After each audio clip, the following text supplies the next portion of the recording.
சென்னை புத்தக கண்காட்சியில் உயிர்மை பதிப்பகத்திலிருந்து 40 புதிய நூல்கள் வெளிவருகின்றன. அதிலே மிக முக்கியமாக என்னுடைய ஒரு முதல் நாவல் ஒரு நாள் வசந்தம் என்கிற நாவல் இந்த புத்தக கண்காட்சி வளாகத்தில் வெளியாகிறது. அதோடு சேர்த்து என்னுடைய 5 புதிய கவிதை தொகுப்புகளும் வெளியாகின்றன.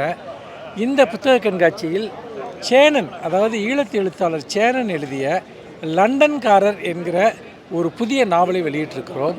அதாவது ஐரோப்பிய நாடுகளில் வாழக்கூடிய தமிழர்கள் எதிர்கொள்ளக்கூடிய இனச்சிக்கல்கள், ஆப்பிரிக்கர்கள் மற்றும் வெள்ளையர்களுக்கும் அவர்களுக்குமான ஒரு சிக்கல்கள், இதை எல்லாவற்றையும் மிக அற்புதமாக எழுதப்பட்ட மிக முக்கியமான நாவலை இந்த சென்னை புத்தக கண்காட்சியில் நாங்கள் வெளியிட்டிருக்கிறோம்.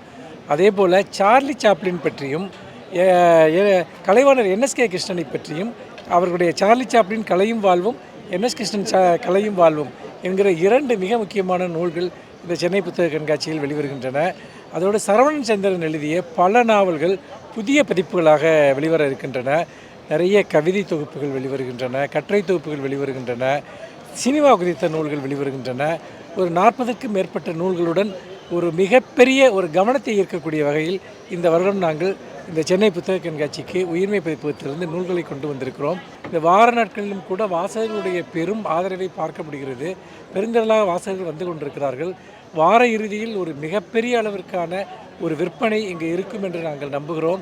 மொத்தத்தில் இந்த புத்தக கண்காட்சி ஒரு வெற்றிகரமான புத்தக கண்காட்சியாக அமையும் என்பதற்கு சாட்சியமாக பெருமளவிலான வாசகர்கள் இங்கு வருகை தந்து கொண்டிருக்கிறார்கள்.